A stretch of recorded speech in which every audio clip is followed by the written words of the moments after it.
No melhor som, com muito mais música e no esporte com o scratch do rádio. Tabajara, bom motivo para se ouvir rádio. A partir de agora, programa Alô Comunidade. O dia a dia das associações de bairros, a pauta que vem das rádios comunitárias, notícias de interesse de nossas comunidades que não saem na mídia convencional. Tudo isso e muito mais no Alô Comunidade, um programa da Sociedade Cultural Posse Nova República e do coletivo de jornalistas Novos Rumos. Alô Comunidade.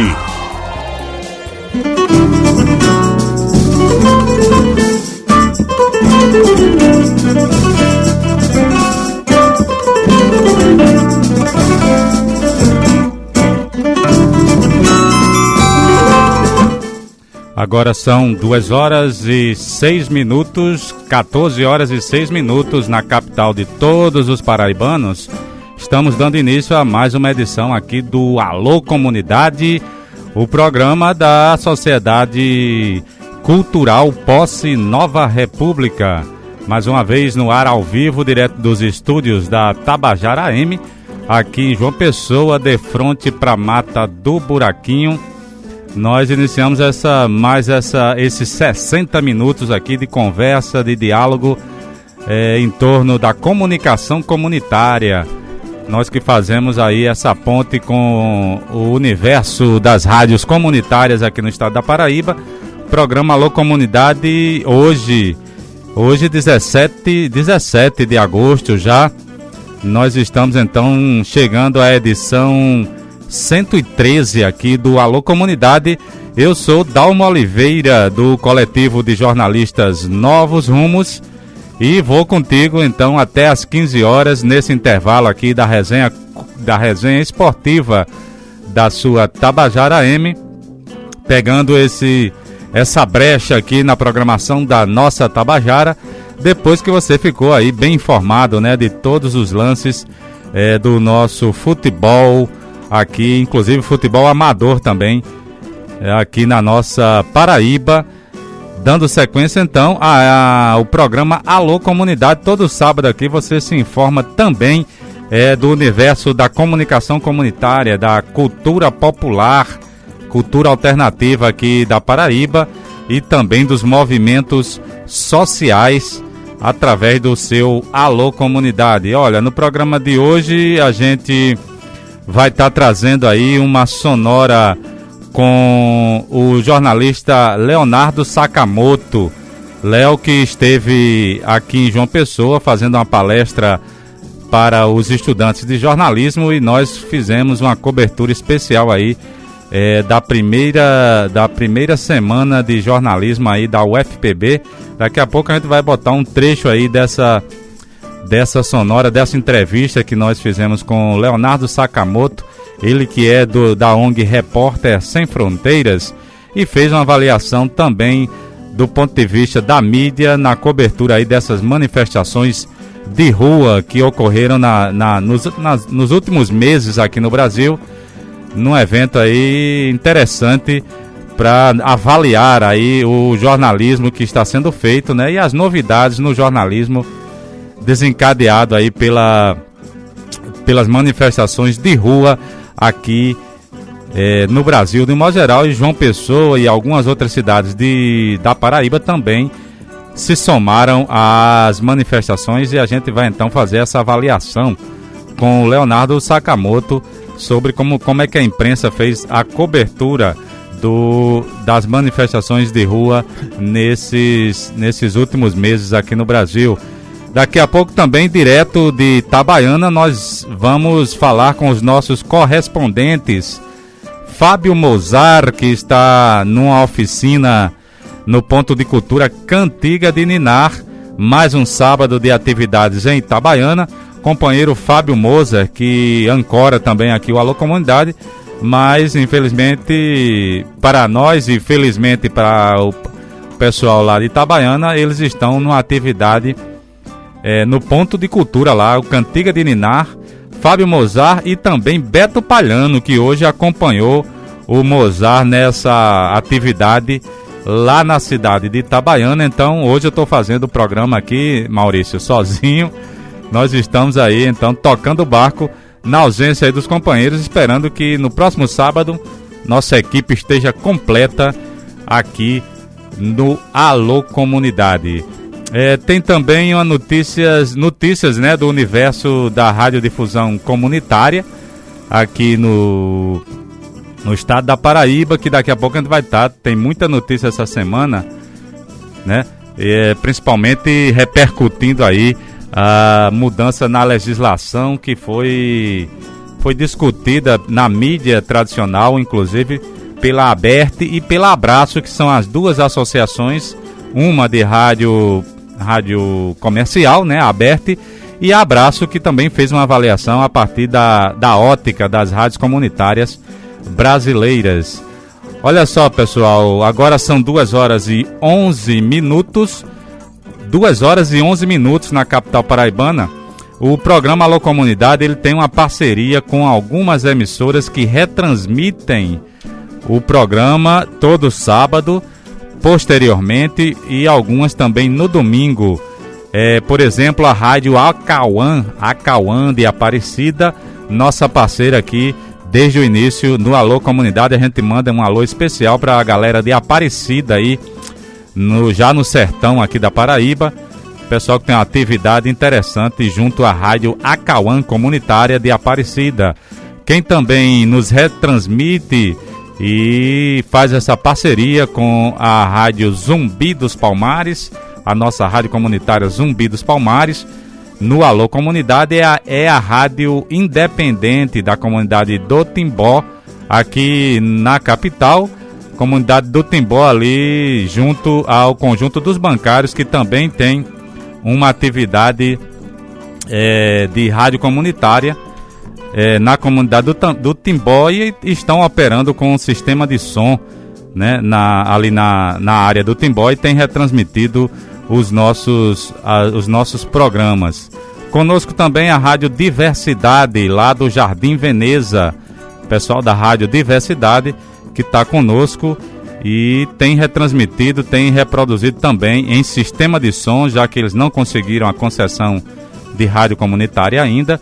O pessoal da Rádio Diversidade lá no Jardim Veneza, retransmitindo o Alô Comunidade. Agora são 2 horas e 13 minutos. Maurício, vamos então soltar a sonora com o Leonardo.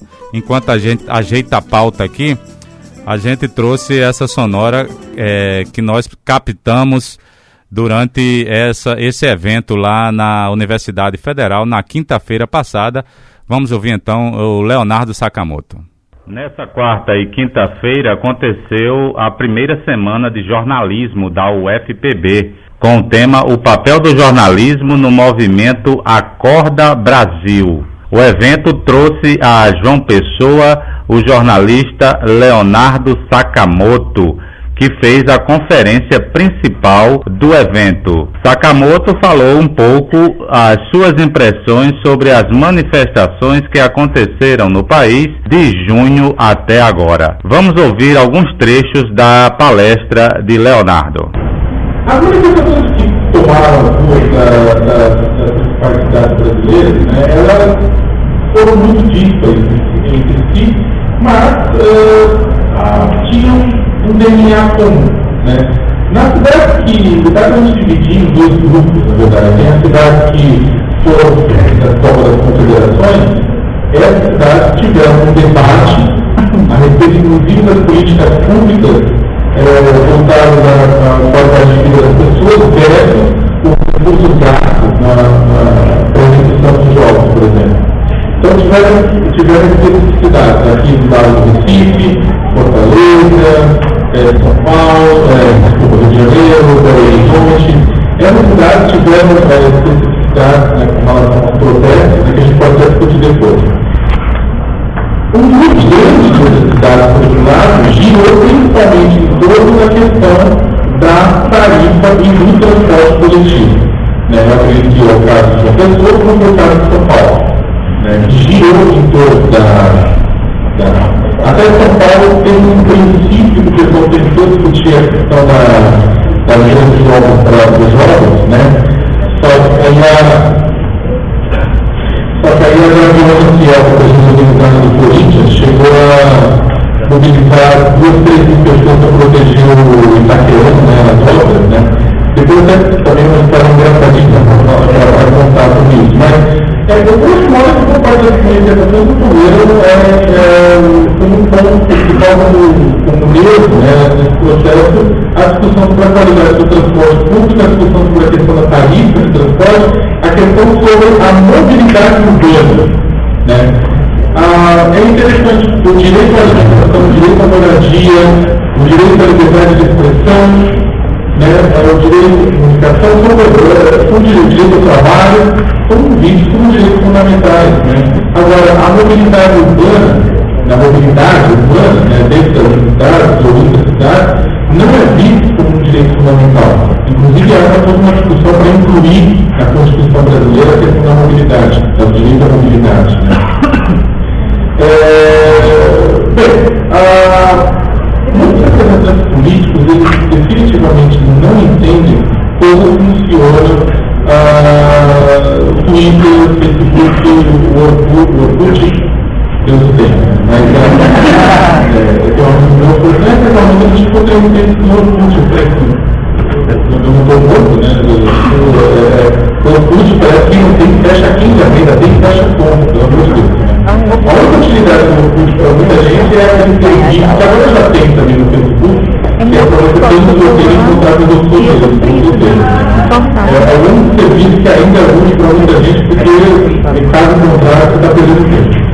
Agora, tem muitos políticos tradicionais que têm dificuldade de assimilar como é que funciona o Twitter, o Facebook, como funcionam essas ferramentas de redes sociais e plataformas digitais. Boa parte dos políticos acha que essas ferramentas funcionam como canais de comunicação, ou seja, como eles podem informar ao seu eleitorado determinadas ações que são mandadas, ou como eles podem pegar a informação eventualmente do eleitorado, ou como eles podem eventualmente se comunicar. Eles veem as ferramentas de redes sociais como instrumentos de marketing. Né? Outro grupo, né, veem essas plataformas como uma entidade definida, né, como se elas fossem sozinhas responsáveis por alguma coisa, tipo, aqui tem instância, culpa do Facebook. Isso aqui não, isso aqui é culpa do Twitter. Né? E na verdade o pessoal não percebe que, como eu falei, essas redes, essas ferramentas de rede, na verdade, elas são instrumentos de construção e reconstrução da realidade, elas são plataformas de interação. Né? Elas são uma plataforma, e essa plataforma que a gente está aqui agora, vive com a palavra no mundo real. Né? E aí a gente explica, para vocês é muito claro, quando a mãe de vocês, o pai de vocês fala, menino, menina, sai do Facebook e vem jantar. Né? Não fala assim, aí você fala, não faz sentido essa frase, porque eu estou prestando atenção no mundo. Não é? Eu estou interagindo, eu estou conectando, eu estou conversando, eu estou construindo, eu estou criando, eu estou debatendo. A gente não está fazendo nada, absolutamente, mas mesmo assim eu estou interagindo nessa plataforma que é uma plataforma tátil, sensível, analógica, como a gente está agora, é uma plataforma como essa. Mas a diferença é que é uma plataforma, é uma outra natureza de plataforma, mas é a mesma forma de contato. Né? Em outras palavras, esses políticos não entendem, né, como essas ferramentas elas podem ser usadas para mudar a realidade. E eu digo, ser usadas e não mudar em si. Teve muita gente que quando começou os protestos, né, os protestos, olha, as pessoas estão dando importância demais para o Facebook, Twitter não gera revolução. Claro que não gera revolução. Né? É que nem se falar que uma folha de caderno não gera uma revolução. Né? A pessoa que escreve na folha de caderno que gera revolução. Você está ouvindo o programa Alô Comunidade.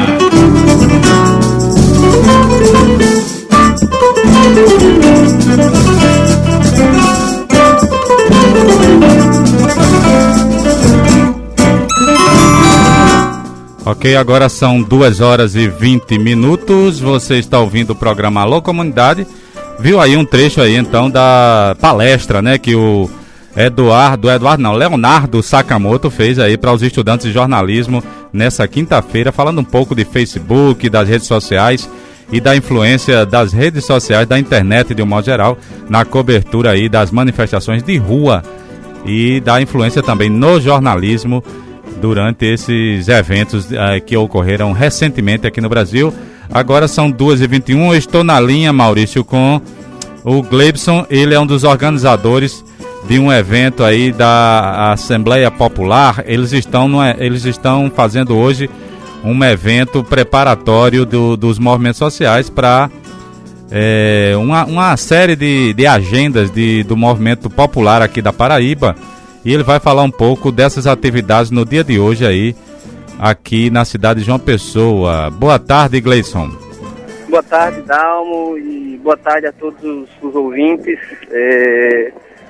Só dizer que a gente está aqui, de fato, né, um momento muito animador, né? Porque após essa onda de protestos e mobilizações em todo o país, né, o saldo que a gente tira é esse, assim, é que acho que a população entendeu que é a rua, né? A rua é o espaço principal para manifestações, né?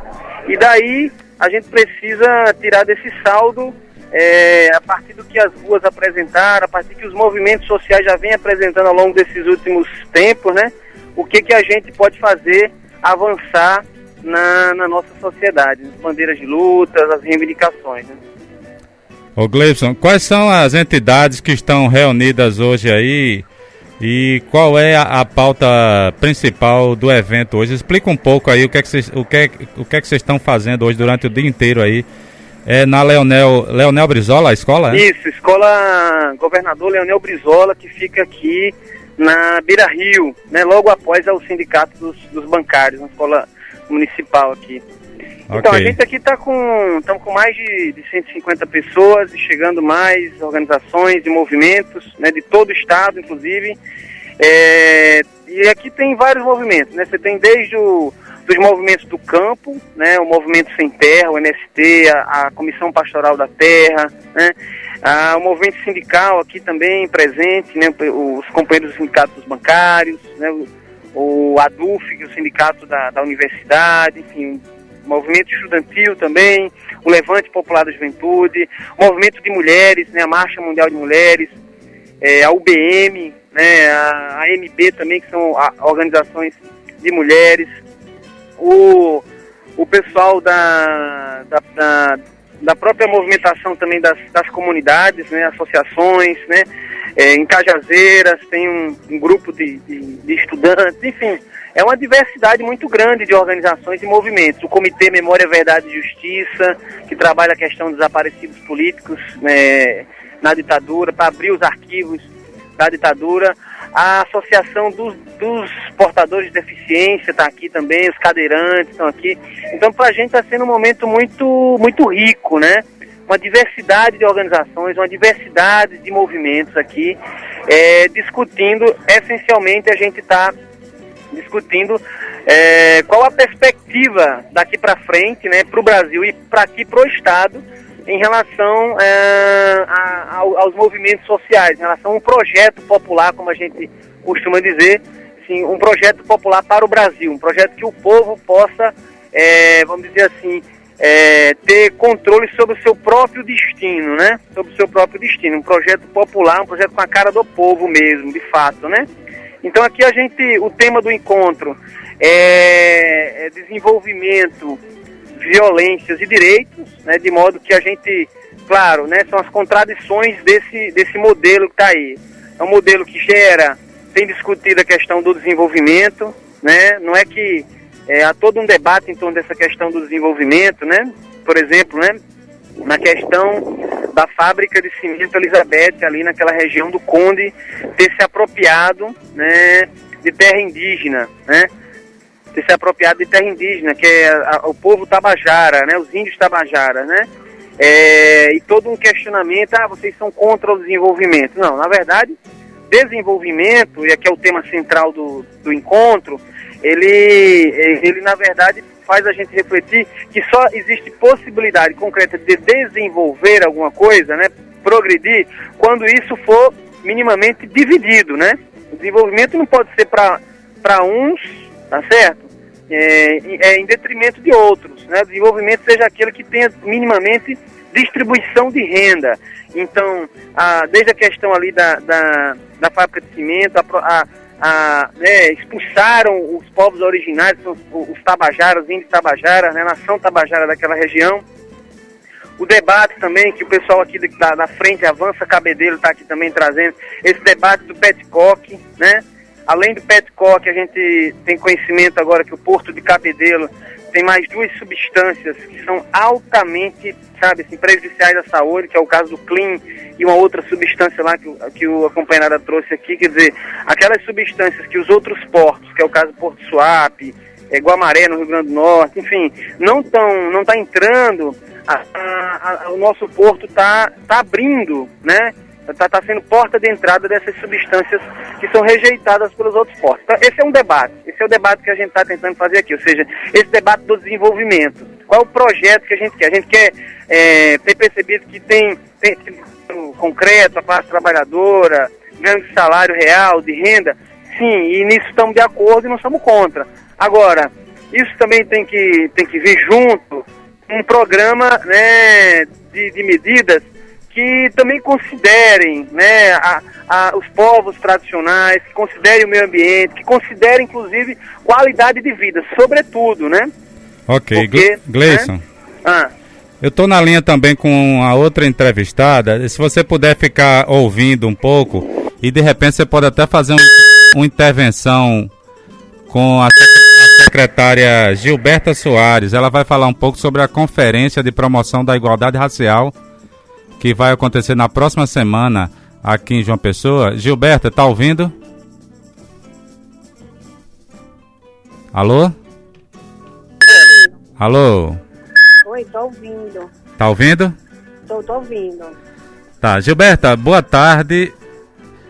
Boa tarde, Dalma.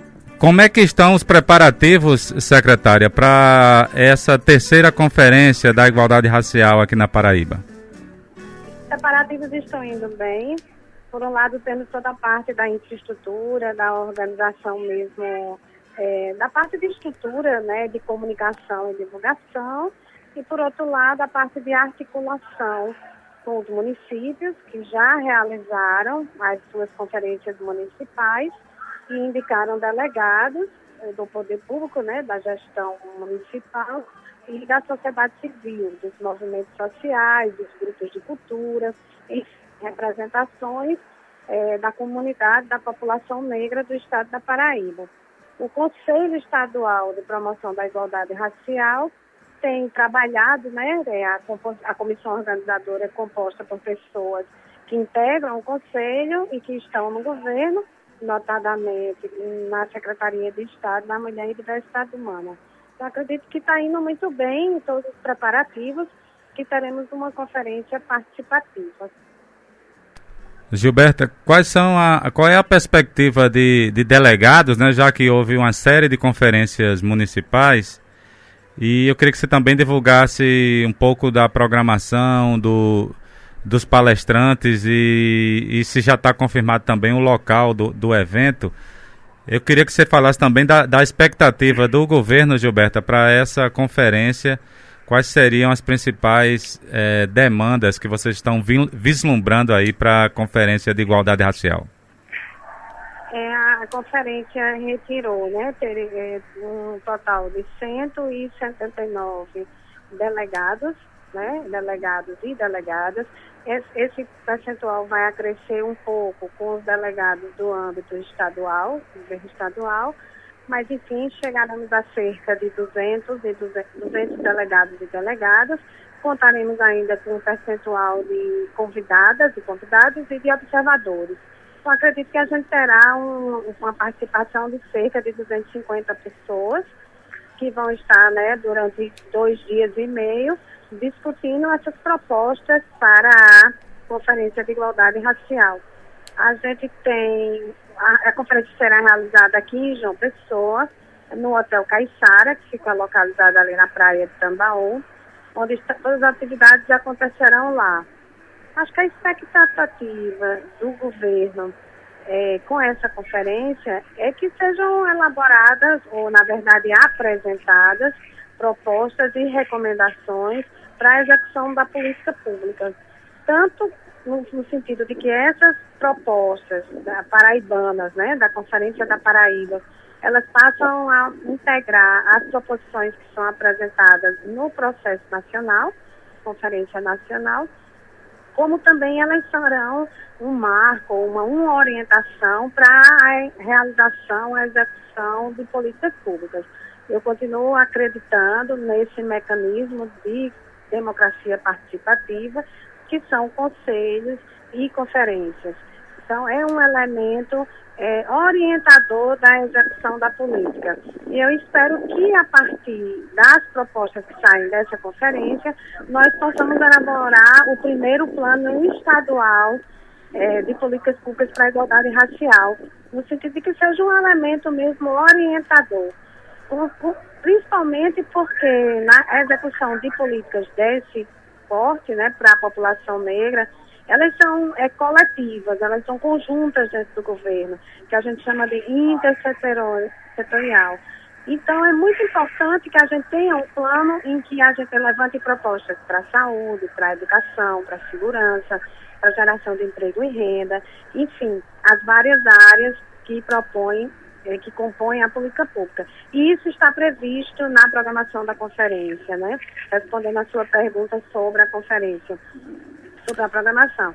Teremos no segundo dia os trabalhos em subgrupos, onde os participantes se dividem nos grupos para trazer essas propostas, que na verdade muitas já estão elaboradas, porque a Paraíba tem uma tradição de movimento social negro, né, de organização social, que já tem uma visão um diagnóstico de quais são as problemáticas que afligem a população negra e que propostas essas podem ser pensadas, elaboradas. Eu acho que o rico é o encontro do movimento social com pessoas que estão na gestão pública, com gestores profissionais das diversas áreas, para poder fazer um aprofundamento, né, de como essas proposições podem se transformar em políticas públicas.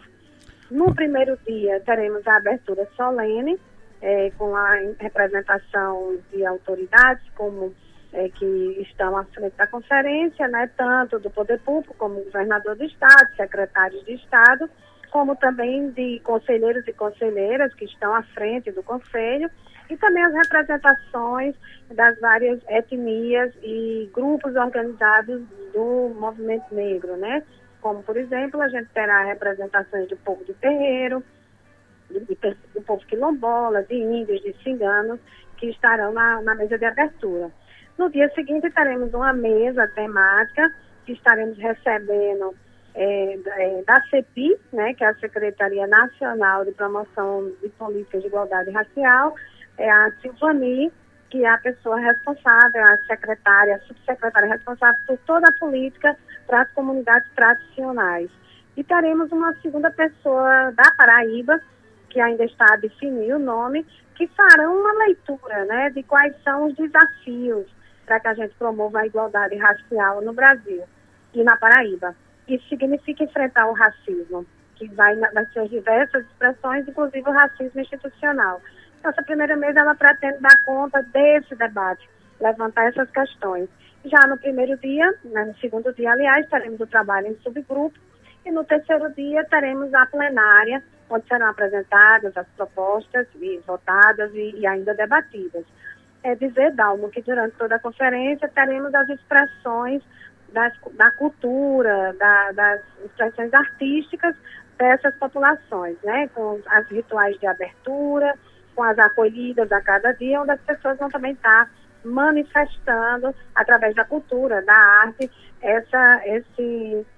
a cultura negra, né? A cultura negra e o fazer negro, a metodologia negra. Enfim, a gente espera que a conferência seja também esse momento de congraçamento, de afirmação, né, da expressão cultural, social e política do povo negro da Paraíba. Secretária, A sua secretaria, ela é responsável, tem a missão por três temas grandes, né? Mulheres, a diversidade humana e também a questão étnico-racial, não é isso? É sim. Gilberto, então a pergunta é como é que vocês estão entrelaçando, né, essas três temáticas na secretaria, resolvendo essas três políticas públicas no âmbito da secretaria? Qual tem sido a estratégia para que esses três eixos, né, possam estar dialogando e a priorização que vocês estão dando lá na secretaria em relação a esses temas? Na verdade, uma secretaria tem uma estrutura organizativa em que tem 3 gerências, né? A gerência da equidade racial, a gerência da equidade de gênero e a gerência de LGBT, direitos sexuais e LGBT. Então, a estratégia, o trabalho está organizado dessa forma. Cada gerência tem ações específicas, porque a despeito de que esses 3 públicos, como você falou, mulheres, LGBTs e população negra, são discriminações históricas, né? E daí a falta de acesso a políticas públicas, inclusive índices de pobreza que atingem essas populações, existem questões específicas que precisam ser tratadas. Então, o trabalho ele é organizado através das gerências e que executam ações e políticas que são orientadas, inclusive, pelos planos nacionais e pelos diálogos com o movimento social local, né, e com a população em si. Todavia, a gente tem uma preocupação, um olhar atento para também potencializar as diversas ações. Então, por exemplo, quando a gente tem uma conferência de igualdade racial, temos a preocupação, e aí não só nós, Secretaria do Estado da Mulher e Diversidade Humana, mas a comissão organizadora e a próprio processo nacional de garantir a participação igualitária de homens e mulheres. Então, quando a gente faz isso, a gente está também trabalhando com a questão da equidade de gênero. Então, essa preocupação de, ao fazer ações específicas para as mulheres, por exemplo, a gente contempla mulheres negras. Ou a fazer ações específicas para a população negra, a gente trabalha com a equidade de gênero. É um pouco essa estratégia no sentido de que possam ser potencializadas as questões e as ações. Secretária Gilberta, uma última pergunta.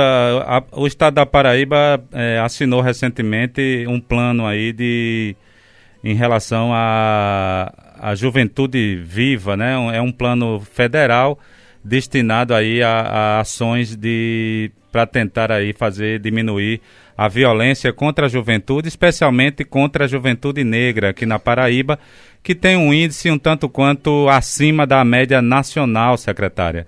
Eu queria que a senhora comentasse um pouco sobre qual é a intenção do governo nesse plano e também queria que a senhora comentasse um pouco sobre os problemas relacionados à intolerância religiosa com o pessoal das religiões de matriz africana aqui na Paraíba, por favor.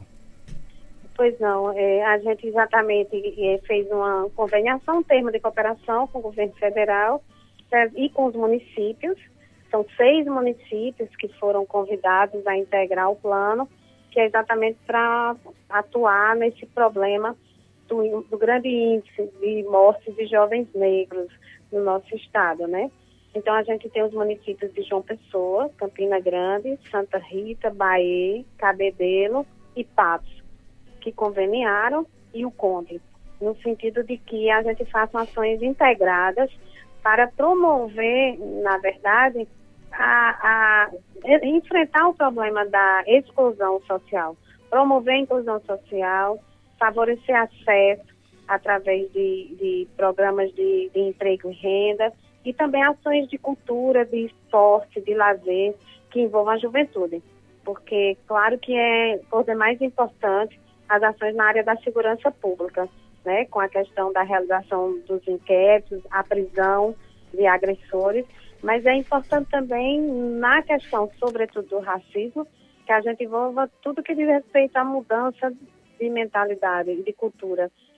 Então, as ações na área de cultura, com juventude, de esporte, serão bem priorizadas. o plano prevê que tanto Estado como município que conveniaram tem uma certa, vamos dizer, facilidade ou um critério, um favorecimento no critério de acesso aos recursos do governo federal.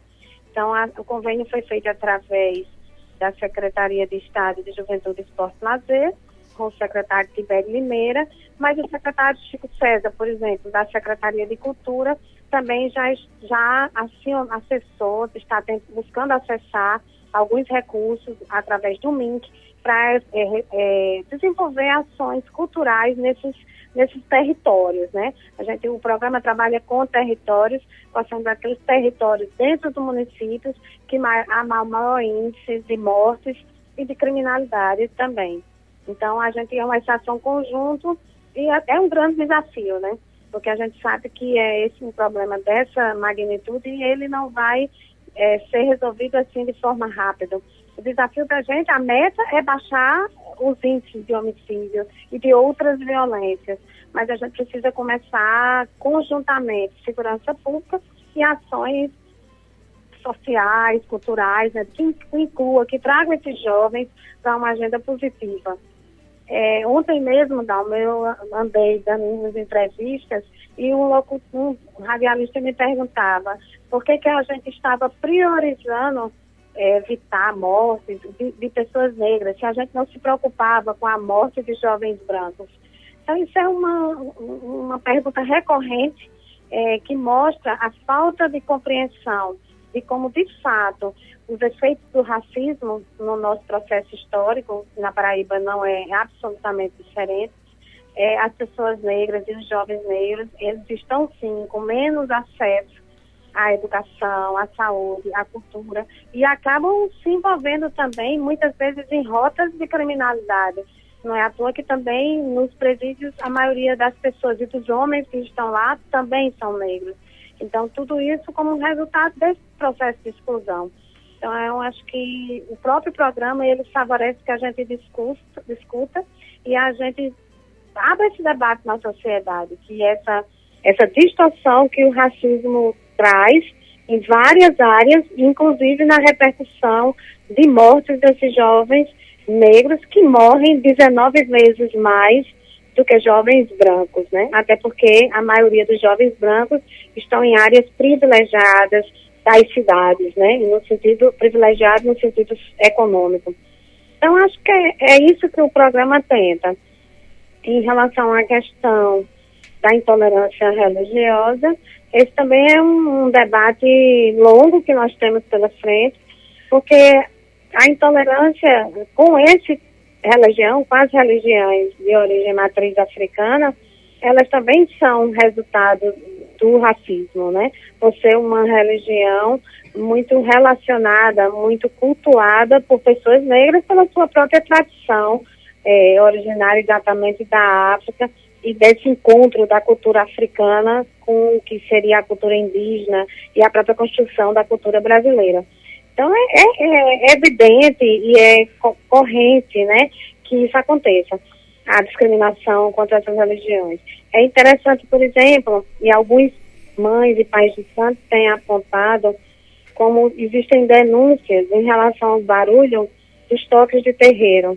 E essas denúncias não são na mesma proporção, como, por exemplo, de cultos evangélicos ou de outros tipos de abuso de som alto, né? Mas quando se trata de um som que nem é tão alto se comparado com outros tipos, né, de sons que circulam de forma alta, paredões, inclusive, a população reage e denuncia, como acho que expressão dessa intolerância. Então, é mais um desafio e um tema que também será discutido na conferência.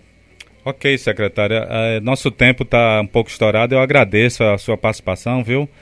E no próximo sábado a gente vai fazer também uma cobertura especial lá no local da conferência aqui dentro do Alô Comunidade. A gente agradece o espaço e parabeniza o programa, né, por estar trazendo temas de extrema importância para a população e para as comunidades da nossa cidade e do nosso estado. Ok, boa tarde. Vamos ao intervalo, Maurício. A gente passou aí do tempo, daqui a pouco a gente volta. Você está ouvindo o programa Alô Comunidade. ZYI 689, 1110 kHz. Rádio Tabajara M. João Pessoa, Paraíba.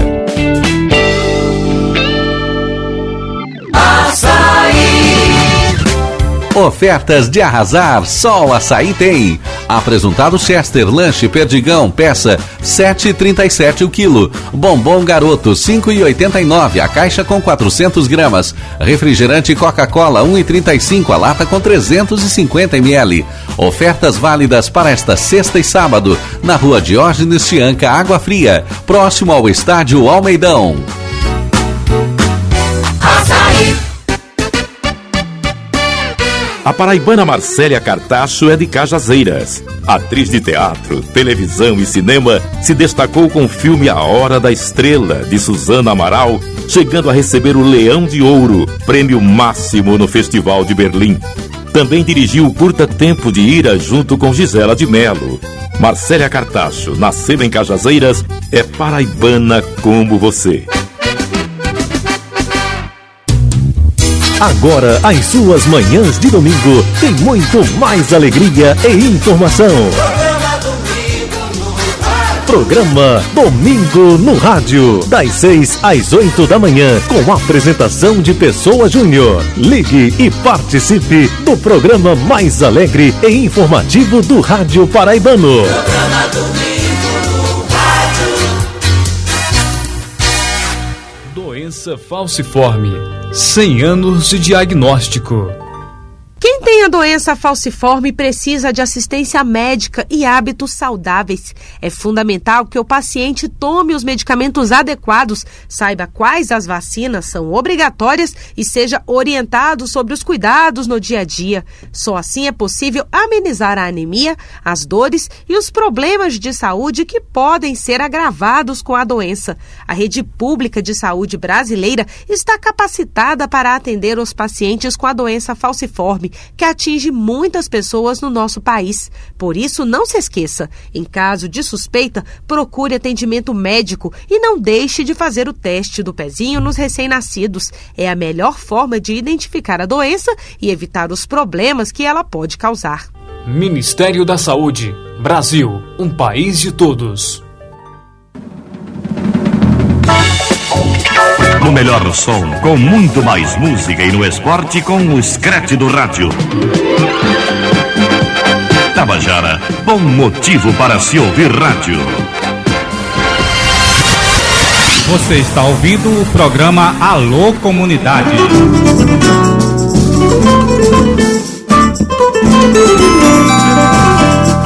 Beleza. Agora são 2h48. O Alô Comunidade de sábado está no ar. Você está acompanhando aí o programa, a edição... nós estamos na edição 113 aqui do Alô Comunidade.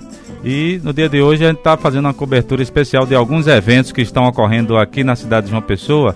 Um deles é o Entrelaçando Raça e Gênero, que está reunindo lá na praia de Tambaú ativistas, né, da Paraíba, Rio Grande do Norte e Pernambuco, num evento que está discutindo o diálogo sobre juventude negra, intolerância religiosa e o fortalecimento das organizações negras do Nordeste.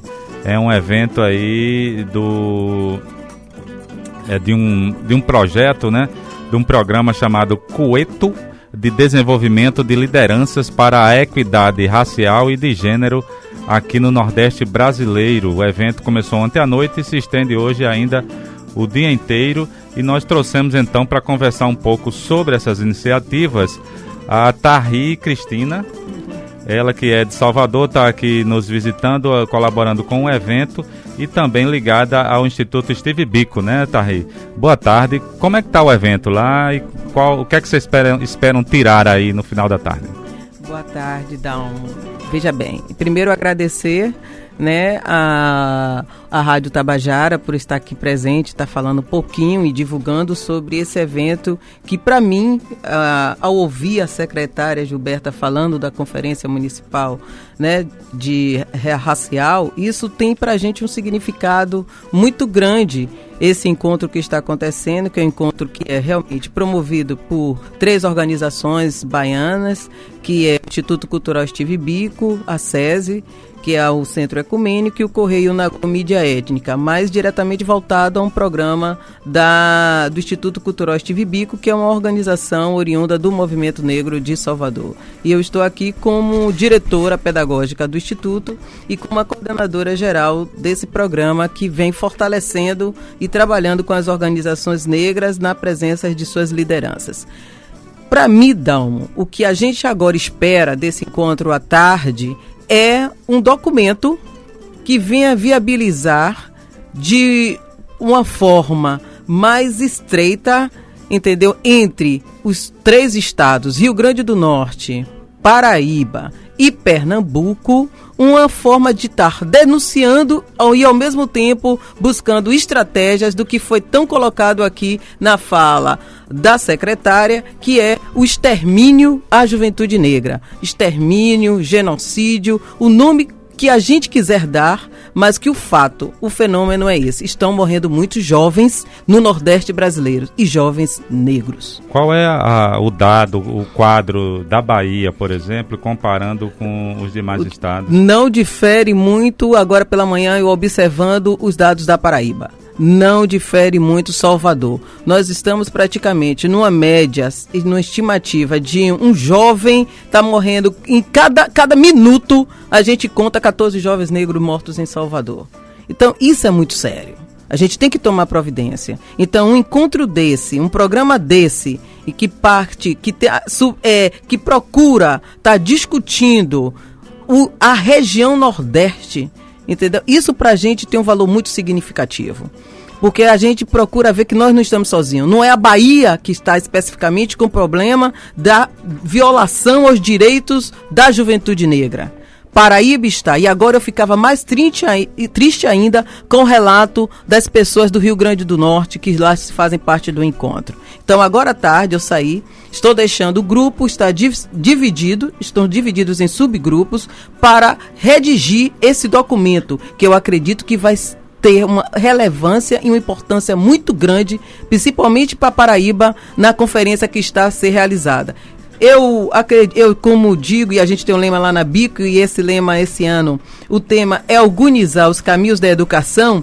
Eu acredito que o nosso Orixá Ogum, ele abriu um caminho importante, porque nós não sabíamos que a conferência ia acontecer depois do encontro. E hoje esse encontro tem sido assim de uma importância tão grande para que esse documento, de fato, não seja só escrito pela Paraíba, mas sim por outros estados que passam pelo mesmo problema e fortalecido pela Bahia. Então, Ogum realmente agiu muito bem ao realizar o encontro que antecede a conferência aqui na Paraíba. Cristina, quais são os diagnósticos e as principais marcas do racismo no assassinato dos jovens, que é o principal problema, né, que está sendo discutido, mas como é que vocês da Bico e das outras instituições podem afirmar que a mortandade assim, dessa juventude tem características de racismo? A gente sabe que o nosso racismo é bem estrutural, né?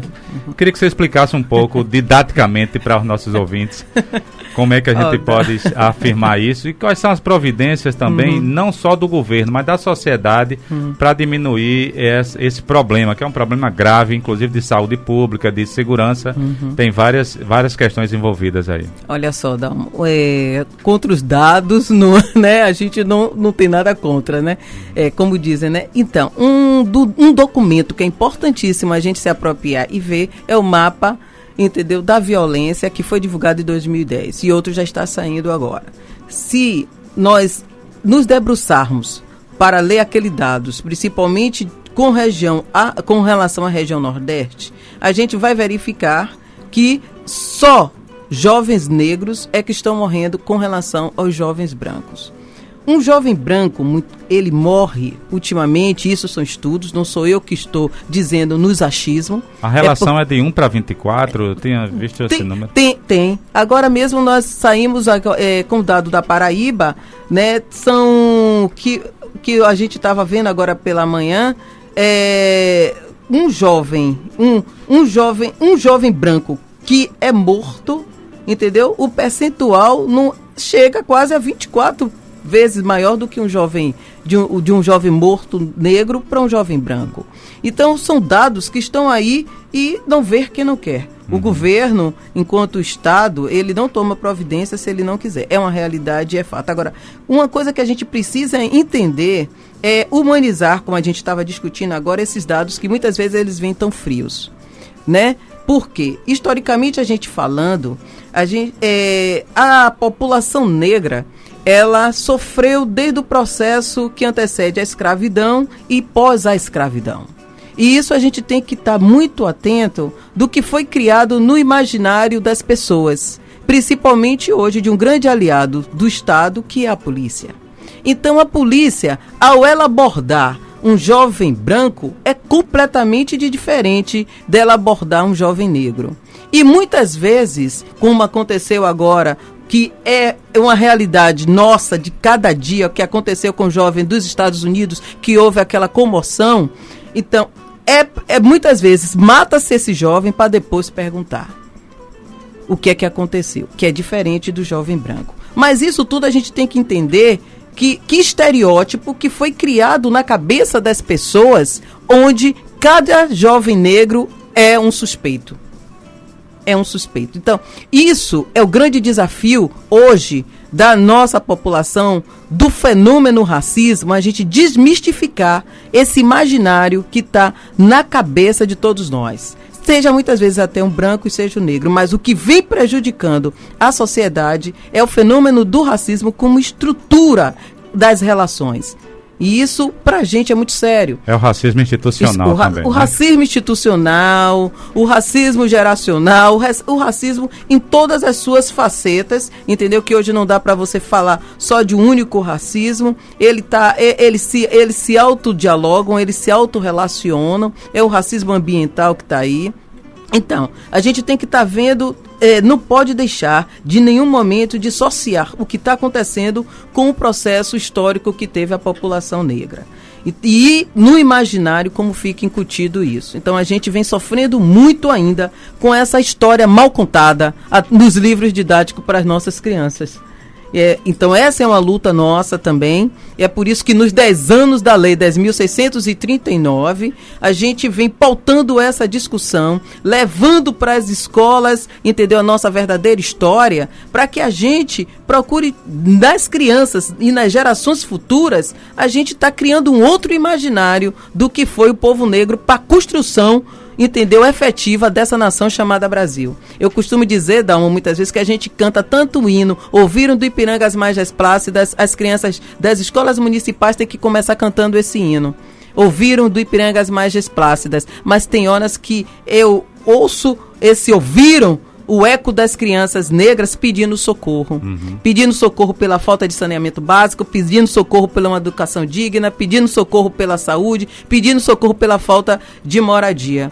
E, ao final, quando elas dizem ao Pátria Amada, eu digo assim, salve-nos, porque essa nação que a gente tanto fez, que a gente tanto produziu para ela, é essa nação que a gente canta o hino quando tem a Copa das Confederações, quando tem a Copa e, no entanto, elas nos renegam enquanto cidadão. Tem um trecho do hino que eu fico meio cismado, que diz que mãe gentil... são os mães gentis dos filhos desse solo, mas não são de todos os filhos, não é, Cristina? Não. Ela sabe muito. Ela é gentil com uns e com outros. Não, engraçado que toda mãe é gentil com seus próprios filhos, né? Toda mãe é gentil com seus filhos. Elas não fazem, as mães, ela não faz diferença dos seus filhos, assim, no sentido da afetividade, do carinho. Ela quer que todos se dê bem, ela quer cuidar de todos, mas só que essa pátria, como a gente já falou anteriormente, é mãe, mas uma mãe que está renegando um grupo. Um grupo grande, né? Grupo grande. E a gente não pode esquecer que esse grupo fez e faz todo santo dia essa nação brasileira. E que a gente só vai sair dos problemas do Brasil. Eu fico me perguntando como é que o Brasil já está emergindo, ou se já é uma sexta, como dizem, né? De sexta para quinta potência mundial. Mas como é que pode se tornar essa quinta potência se o problema do racismo ainda é tão estruturante nas suas desigualdades das relações? Se a gente for observar, o povo negro está à mercê ainda dos direitos que deveriam de estar assistidos e que está lá na Constituição. Principalmente um básico que é a educação. Os direitos não são iguais de jeito nenhum, Não né? são. Cristina, deixa eu te perguntar, a gente já está com o tempo aqui estourando, eu queria que você desse um exemplo de como a sociedade organizada está reagindo a isso que você chama de extermínio da juventude negra. Um exemplo de mobilização, de ação, de projeto.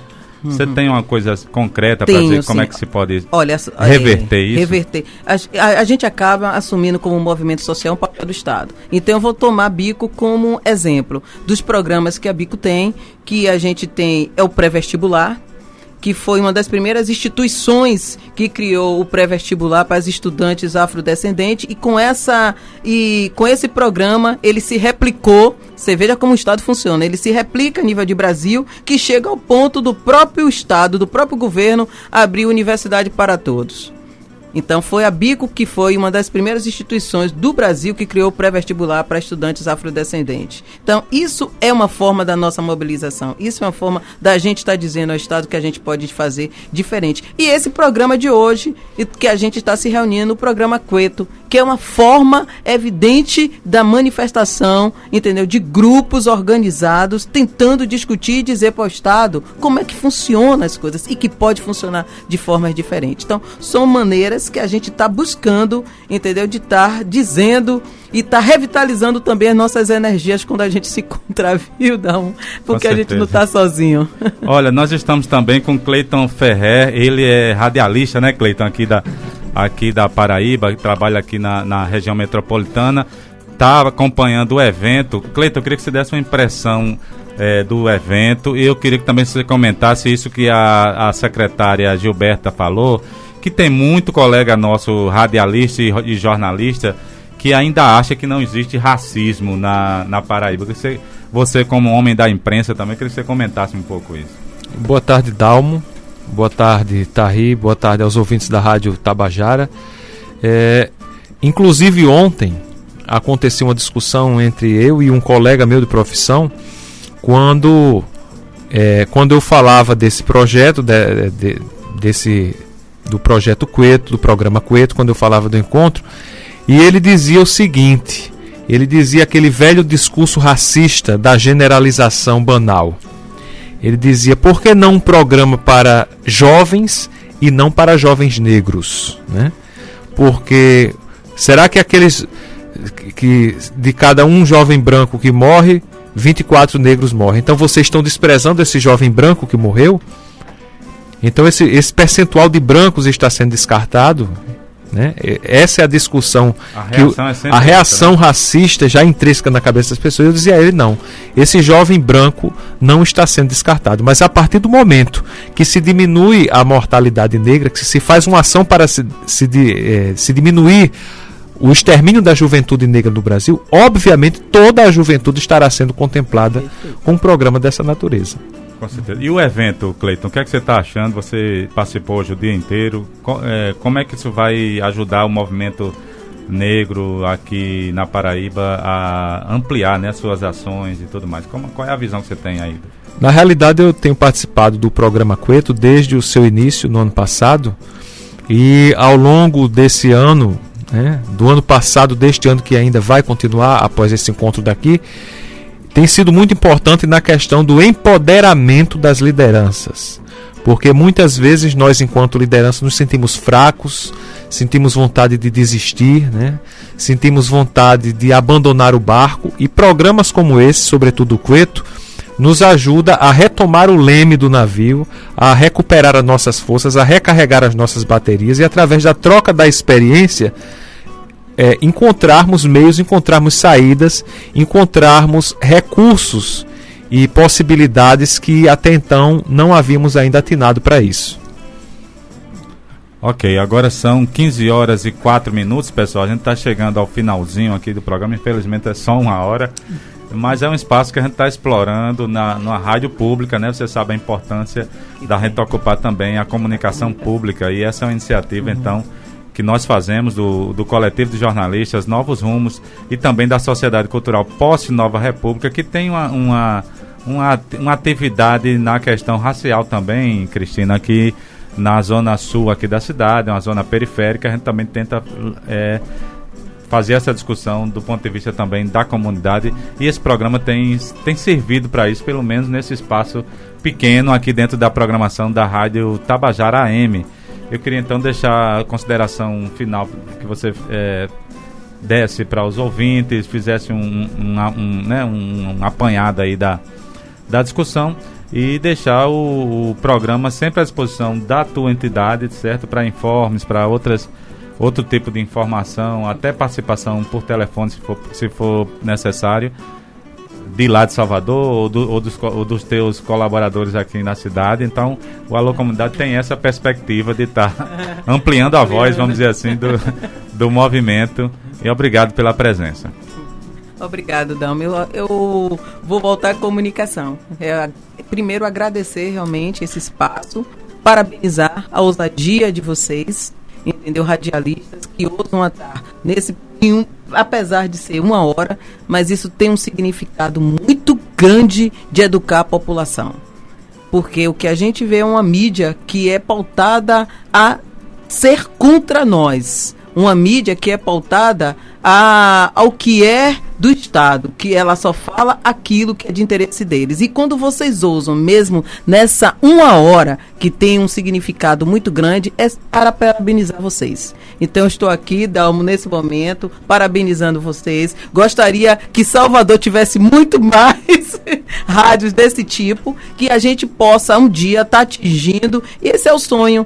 Eu acho que a população negra, ela começa a adentrar vários espaços. E a comunicação é um dos principais cernes da questão.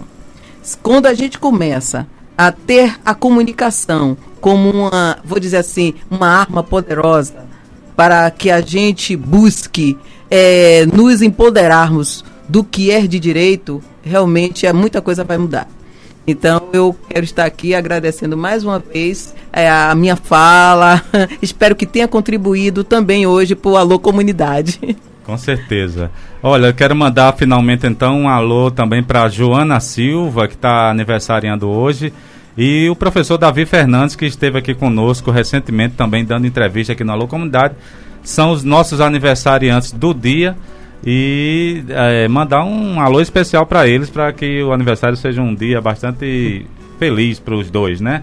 E os outros ouvintes que também aniversariaram nos últimos dias e que estão na sintonia do Alô Comunidade. Tem uma última notícia aqui: os servidores das agências reguladoras podem entrar em greve geral nos próximos dias.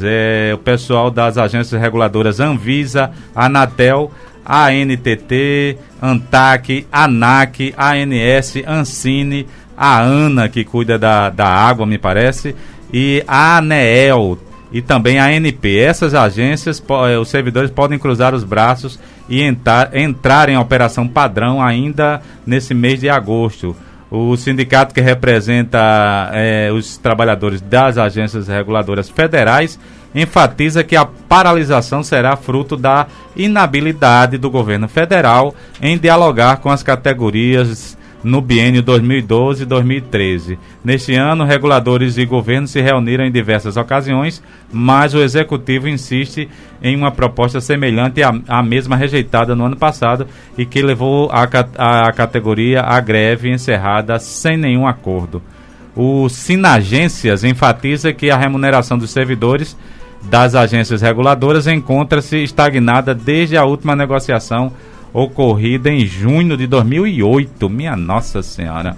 E isso significa uma perda inflacionária superior a 33% nesse período e que tem minguado o poder de compra desses trabalhadores. A pauta da reivindicação é a correção dos percentuais inflacionários correspondente a 2008 e 2013, transformação do atual modelo remuneratório para o subsídio, a exemplo do tratamento dado pelo governo com as carreiras similares do Executivo Federal, e também correção das desigualdades existentes dentro dos quadros de pessoal das agências. Eles estão reivindicando paridade entre cargos das áreas meio com os cargos das áreas fim, lá nas agências reguladoras. Também estão solicitando aumento de percentual da correção dos cargos de nível intermediário com cargos de nível superior nos planos especiais de cargos das novas carreiras para 64%. É mais ou menos essa defasagem salarial dos companheiros aí das agências reguladoras. Nós recebemos então o aviso, né, o release aqui do sindicato. Estamos então fazendo essa divulgação. Nos próximos dias talvez a gente tenha aí uma grevezinha básica nas agências reguladoras, as principais agências reguladoras do governo federal, pessoal. Se preparem que o negócio pode parar aí. E dia 7 também está marcada aí uma grande manifestação durante o Dia da República, né, o 7 de setembro.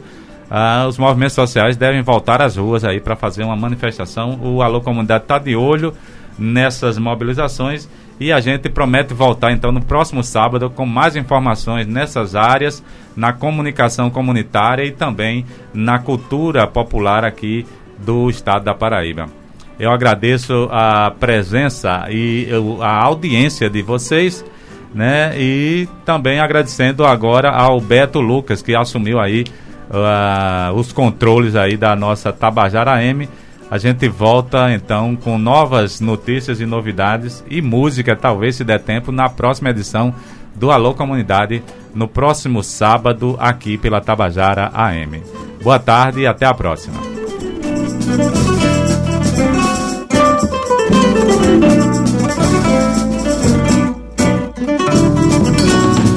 Fluir 689.110 kHz, Tabajara, João Pessoa, Paraíba. Neste domingo, a audiência da Tabajara vai bombar com mais um show de bola do Screte Campeão. Direto de Itabaiana, em Sergipe, pela Série D, o Botafogo vai em busca da classificação contra o Sergipe. A partida começa às 4 da tarde e você ficará sabendo de tudo nos mínimos detalhes. No mesmo horário, o 13 vai pegar o Cuiabá no estádio Presidente Vargas. Onde tem a Paraíba no Brasileirão, tem o torcedor ligado no Screte Campeão. Tudo isso você só confere aqui com o Screte Campeão. Oferecimento Valdir Acessórios, o prazer de dirigir bem equipado. Sucata do Edinho, adquira suas peças usadas de seguradoras com procedência